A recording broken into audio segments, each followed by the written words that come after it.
नमस्कार, आप देख रहे हैं इकोनॉमी टुडे। मैं हूं आंचल गुलाटी गुंबर। ग्लोबल बाजारों से मजबूत संकेत मिल रहे हैं और यूएस के बाजारों में चौतरफा तेजी है। आरबीआई की मॉनेटरी पॉलिसी कमेटी की बैठक का आज दूसरा दिन है।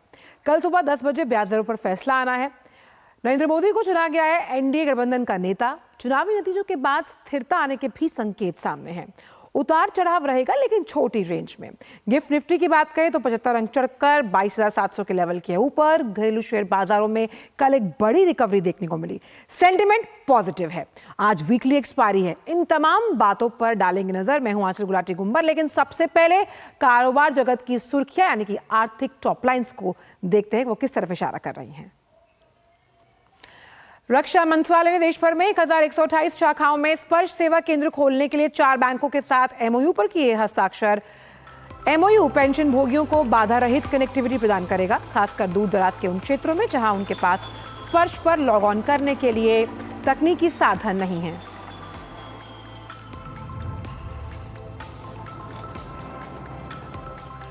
सेबी ने शेयर बिक्री के पैसे को सीधे ग्राहकों के खाते में जमा करना किया अनिवार्य। परिचालन दक्षता बढ़ाने और ग्राहकों की प्रतिभूतियों के जोखिम को कम करने के लिए उठाया गया ये कदम। नए नियम 14 अक्टूबर 2024 से होंगे प्रभावी।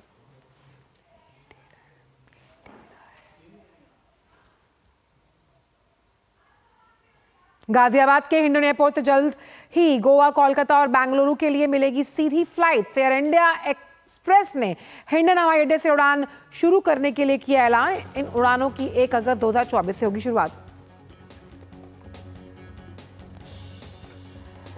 और कारोबारी सत्र की अगर बात करें तो सप्ताह के चौथे दिन बढ़त के साथ खुले बाजार।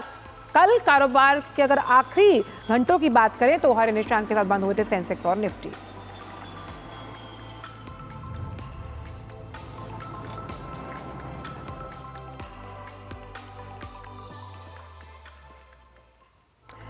तो आज के दौर में बात करते हैं यूपीआई को लेकर, जिसके लिए लेन देन करने का ये बहुत आसान, भरोसेमंद, विश्वसनीय विकल्प है।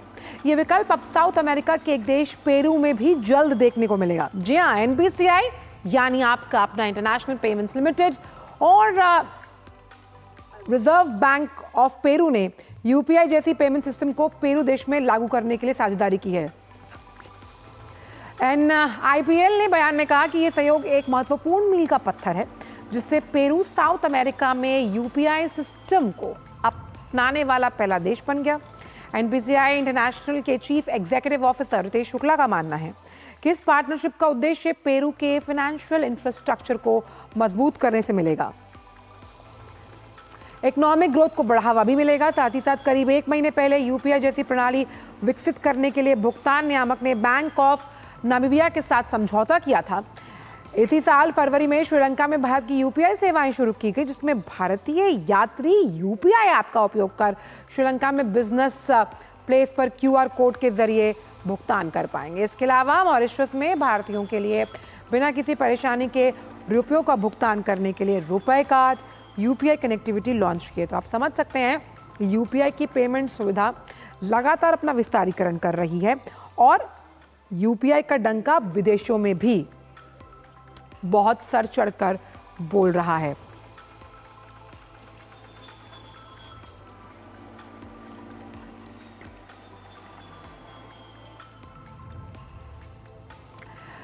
तो रक्षा मंत्रालय की बात करते हैं, जिसने देश भर में 1128 शाखाओं में स्पर्श सेवा केंद्र खोलने के लिए 4 बैंकों के साथ समझौता ज्ञापन पर हस्ताक्षर किए। रक्षा मंत्रालय के लेखा विभाग ने देश भर में 4 बैंकों की 1128 शाखाओं में स्पर्श सेवा केंद्र के रूप में उन्हें शामिल करने के लिए नई दिल्ली में bank of India, Canara bank, central bank of India और उत्कर्ष स्मॉल फाइनेंस बैंक के साथ एमओयू पर साइन किया। इन समझौता ज्ञापनों के साथ स्पर्श सेवाएं जो हैं वो अब देश भर में कुल 15 बैंकों की 26,000 से अधिक शाखाओं में उपलब्ध होंगी। एमओयू पेंशन भोगियों को बाधा रहित कनेक्टिविटी प्रदान करेगा, खासकर दूर दराज के क्षेत्रों में जहां उनके पास स्पर्श पर लॉग ऑन करने के लिए तकनीकी साधन नहीं है। ये सेवा केंद्र स्पर्श के लिए पेंशन भोगियों के लिहाज से एक इंटरफेस बनेंगे जो उनके प्रोफाइल को अपडेट करने, शिकायत दर्ज करने, डिजिटल वार्षिक पहचान, डेटा सत्यापन के अलावा उनकी मासिक पेंशन के बारे में विस्तृत जानकारी प्राप्त करने के लिए एक प्रभावी माध्यम बनेंगे। यानी कि बहुत आसानी से ये जो स्पर्श सेवा केंद्र हैं, ये तमाम जो पेंशन भोगी हैं उनके लिए अहम रूप से काम करेंगे, खासतौर पर जहां पर तकनीकी सुविधाओं का अभाव है। केंद्रीय अप्रत्यक्ष कर और सीमा शुल्क बोर्ड यानी CBIC का कहना है कि उसने PFMS प्लेटफॉर्म का उपयोग कर निर्यातकों के बैंक खाते में सीधे शुल्क वापसी राशि का इलेक्ट्रॉनिक वितरण शुरू कर दिया। निर्यातकों के खातों में शुल्क वापसी राशि का जो भुगतान है वो सार्वजनिक वित्त प्रबंधन प्रणाली के माध्यम से स्वचालित रूप से किया जाएगा। वित्त मंत्रालय के बयान में ये भी कहा गया कि कागज रहित सीमा शुल्क और उन्नत व्यापार सुविधा की दिशा में CBIC का ये जो कदम है वो बहुत अनूठा और नई पहल है और इस नई सुविधा से वापसी वितरण तंत्र में मानव द्वारा किए गए हस्तक्षेप की समाप्ति होगी। साथ ही साथ राशि के भुगतान में लगने वाले समय में कमी आएगी, पारदर्शिता होगी, अकाउंटेबिलिटी बढ़ेगी। वहीं PFMS की उपयोग DBT के लिए भी उसका किया जाता है। तो बयान में कहा गया कि CBIC व्यापार सुविधा के माध्यम से खास तौर पर व्यापार करने में आसानी को के साथ बेहतर बनाने में भारत के प्रयासों में महत्वपूर्ण भूमिका निभा रहा है और WTO व्यापार सुविधा समझौता यानी कि FTA को पूरी तरह लागू करने के बाद अब CBIC का लक्ष्य TFA+ यानी FTA+ दृष्टिकोण को अपनाते हुए अपनी अगली पीढ़ी के व्यापार सुविधा सुधारों को शुरू करना है। तो करते दुनिया भर के बाजारों का बात गिफ्ट निफ्टी की करते हैं। हमने जैसे कि बताया था कि पहले भी जो लेवल था वो 22,000 के ऊपर था और 22,796 का लेवल है। 84 अंकों की बढ़त यहाँ पर नजर आ रही है, यानी कि ग्लोबल ट्रेंड पॉजिटिविटी के साथ शुरुआत हुई है। लेकिन सेंसेक्स के ओपनिंग काउंटर्स पर भी एक बार नजर डालते हैं, क्योंकि हमने देखा कि कल सेंसेक्स हालांकि बढ़त के साथ बंद हुआ और आज भी सेंसेक्स की शुरुआत जो है वो 303 अंकों की बढ़त के साथ 74,685 का लेवल है। निफ्टी हालांकि मैंने देखा निफ्टी ने कल वर्ल्ड रिकॉर्ड बनाया। सिंगल डे में करीबन 1,971 ट्रांजैक्शंस हुए। आप आज देखिए कि निफ्टी 22,677 पर 57 अंकों की बढ़त यहाँ पर नजर आ रही है।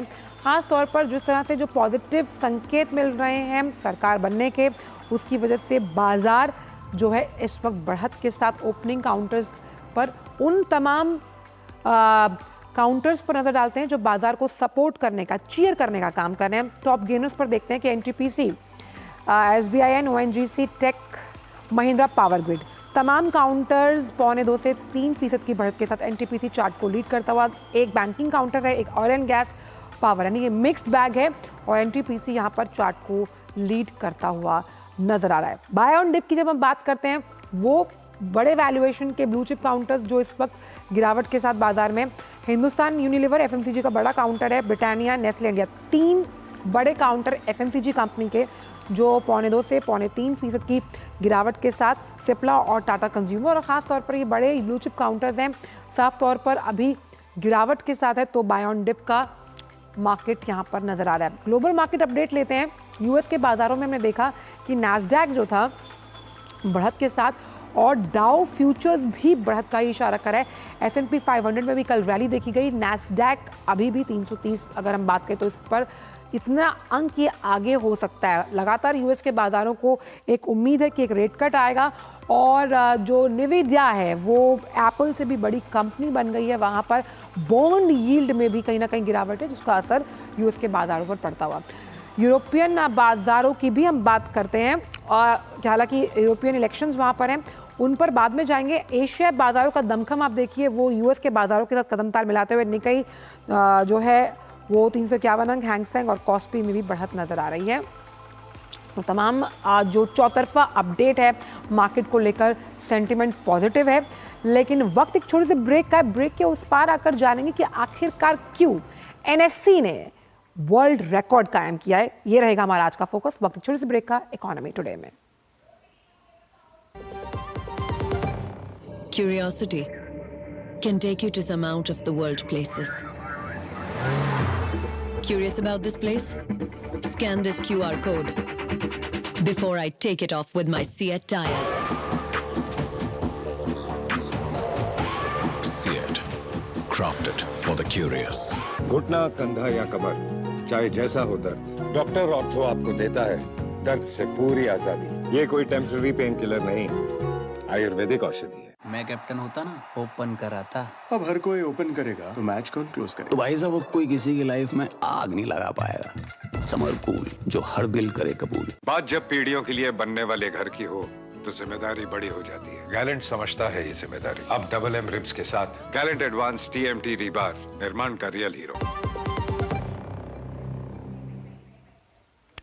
ब्रेक के बाद सभी का स्वागत और आइए अब रुक करते हैं आज के फोकस की तरफ इकोनॉमी टुडे में।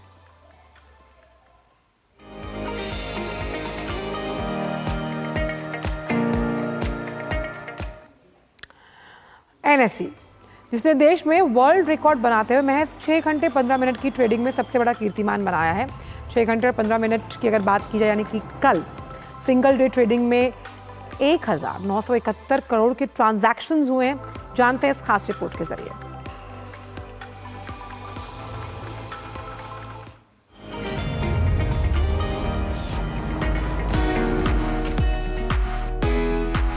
देश की सबसे बड़ी एक्सचेंज ने वो कर दिखाया जो अभी तक दुनिया में कोई भी एक्सचेंज नहीं कर पाई है। दरअसल NSE ने देश में वर्ल्ड रिकॉर्ड बनाते हुए महज 6 घंटे 15 मिनट की ट्रेडिंग में सबसे बड़ा कीर्तिमान बनाया है। नेशनल स्टॉक एक्सचेंज ने कल के कारोबारी दिन में सबसे ज्यादा ट्रांजैक्शन का वर्ल्ड रिकॉर्ड बनाया है। 6 घंटे और 15 मिनट सिंगल ट्रेडिंग डे में 1971 करोड़ ट्रांजैक्शन हुए। NSE का वित्त वर्ष 2024 की चौथी तिमाही में मुनाफा सालाना आधार पर 20% बढ़कर 2,488 करोड़ रुपए हो गया है।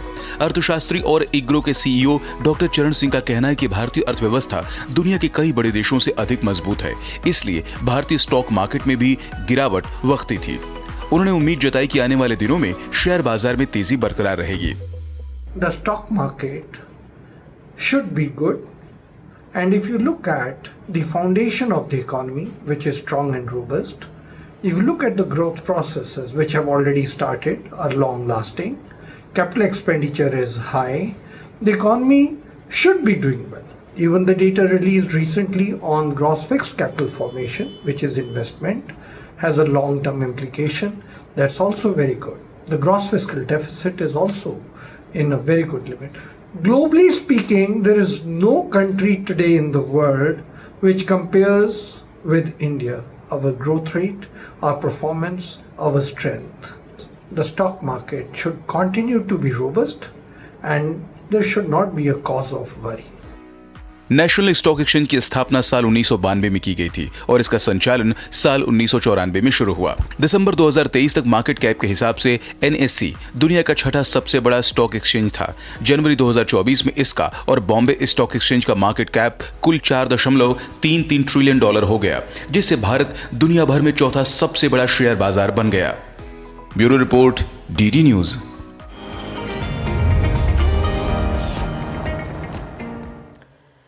और इसी बड़ी खबर पर चर्चा करने के लिए हमारे साथ बेहद खास मेहमान जुड़ गए हैं। डॉक्टर NC माहेश्वरी, अध्यक्ष फॉर साइड ग्रुप हैं, और कुछ ही देर में हमारे साथ संदीप जैन जो कि निदेशक हैं ट्रेड स्विफ्ट और शेयर बाजार के विश्लेषक, वो भी जुड़ेंगे।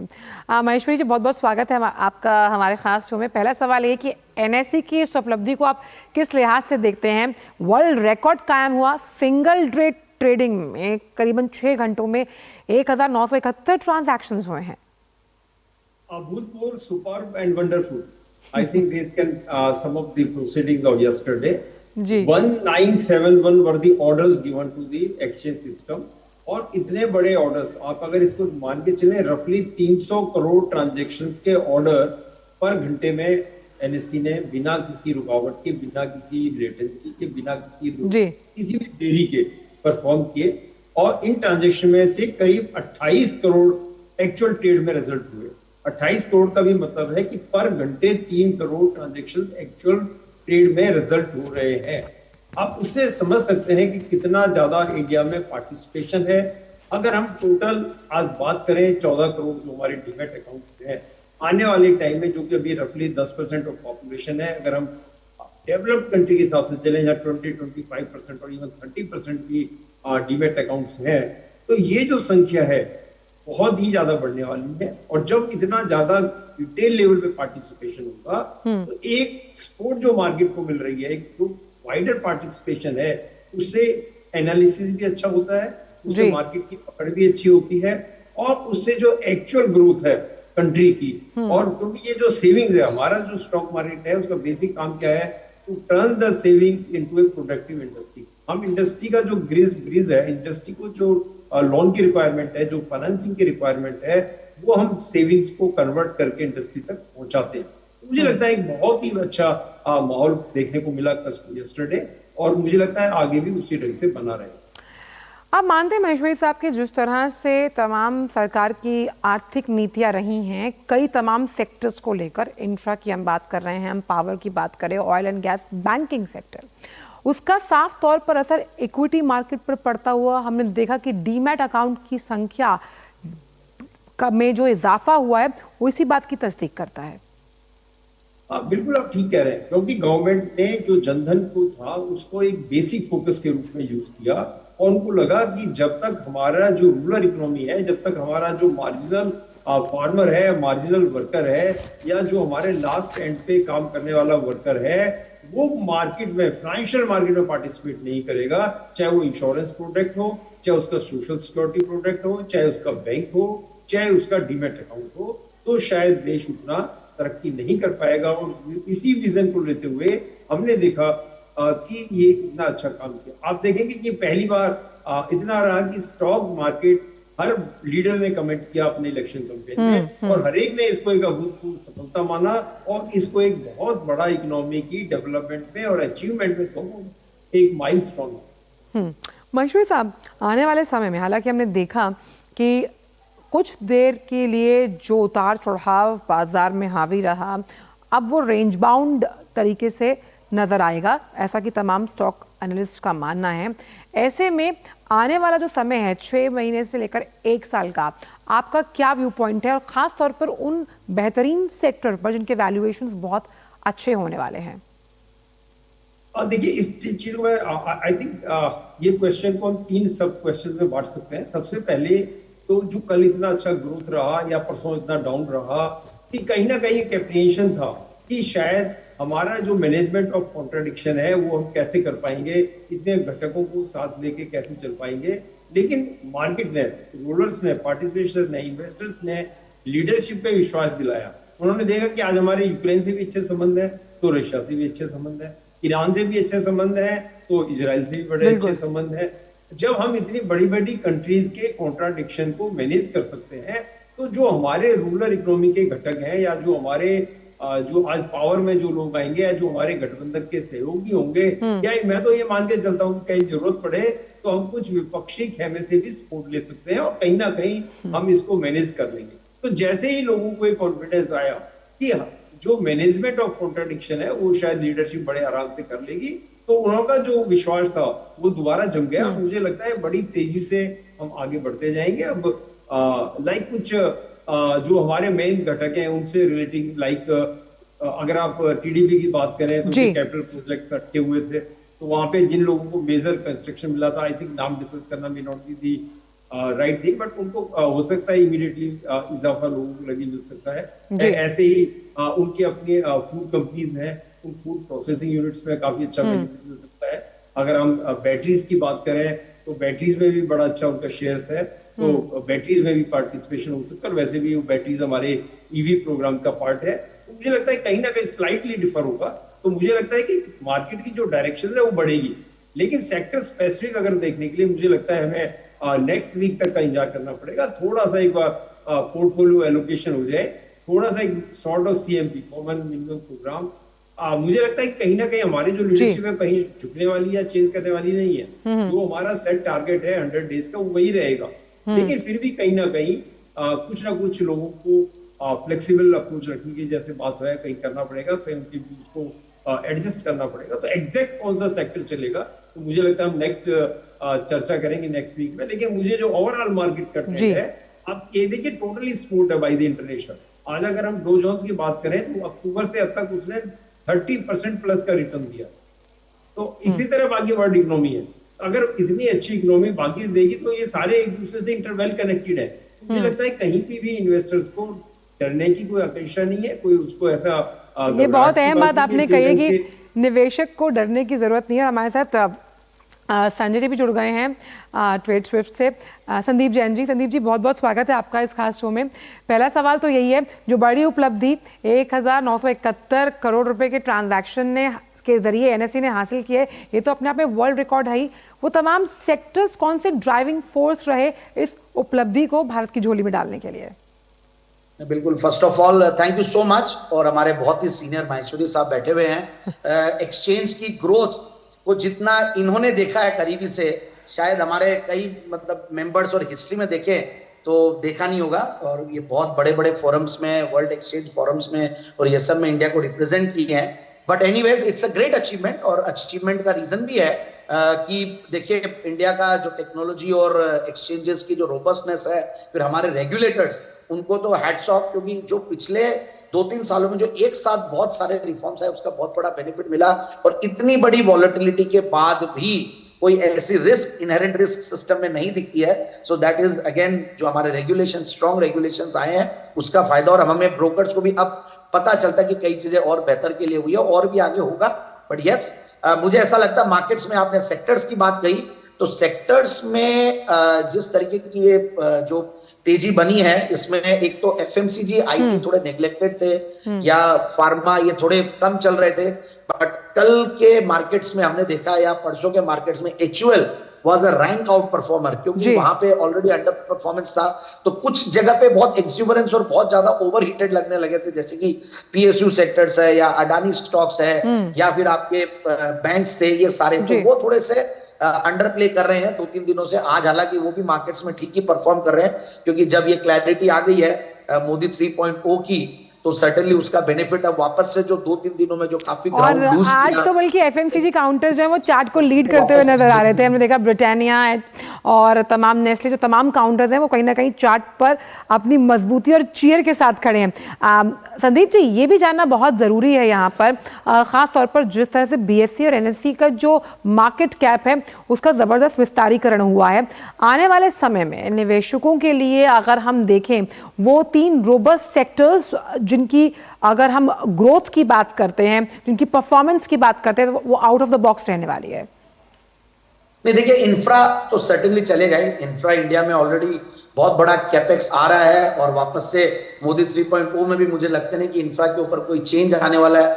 मार्केट इंफ्रास्ट्रक्चर, मार्केट MIIs, एक तो हो गया, ये कंट्री की इंफ्रास्ट्रक्चर की बात कर रहा हूं मैं। अब मैं बात कर रहा हूं हमारे जो मार्केट्स है, कैपिटल मार्केट्स के जो इंफ्रा है, MIIs बोलते हैं उनको, जैसे कि BSE है, या CDSL है, या MCX है, या सारे स्टॉक्स जो लिस्टेड है, इवन ब्रोकिंग आउटफिट्स भी, बड़े ब्रोकिंग आउटफिट्स। तो MIIs मुझे बहुत बढ़िया लगता है। मुझे फाइनेंशियलाइजेशन एज अ थीम बहुत जबरदस्त लगती है। और आप एक चीज देखिए, रूरल थीम अब चलेगी, कहीं ना कहीं पॉपुलिस्टिक चीजें भी कुछ आएंगी, ऐसा मेरा मानना है। जब बिल्कुल भी जो कोएलिशन आती है और मिलीजुली अब थोड़ी सरकार है, तो पॉपुलिस्टिक मेजर्स भी आते हैं सिस्टम में। लेकिन जिस तरह से अभी हमने कारोबार होता हुआ हम देख रहे हैं, वो रेंज बाउंड है और उतार चढ़ाव के साथ साथ किस तरह से आगे आने वाले। कंप्लीट करने दीजिए, एक मिनट, मेरी एक रिक्वेस्ट आपसे। मैं कोई भी चीज बोल रहा हूं, आप दोनों बार मुझे बीच में रोक रहे हैं, मुझे कंप्लीट करने दीजिए, नहीं तो जो हमारे व्यूअर्स उनको फायदा नहीं।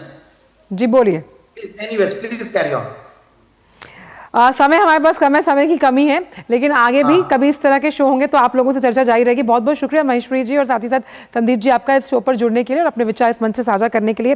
तो जिस तरह से हम देख रहे हैं कि शेयर बाजार एक रेंज बाउंड दायरे में कारोबार करता हुआ नजर आ रहा है, और उम्मीद यही है कि जो उतार चढ़ाव जो था, जो बहुत भारी उठापटक थी, वो वक्ती थी और अब बाजार संभलता हुआ। और आज के दिन में हम देखेंगे, क्योंकि वीकली एक्सपायरी है, कि बाजार किस तरह से अपनी बढ़त को कायम रखता है। फिलहाल इकोनॉमी टुडे में इतना ही, लेकिन जाने से पहले आपको छोड़ जाते हैं कारोबार जगत से जुड़ी कुछ अहम खबरों के साथ। फटाफट अंदाज में दीजिए इजाजत। नमस्कार।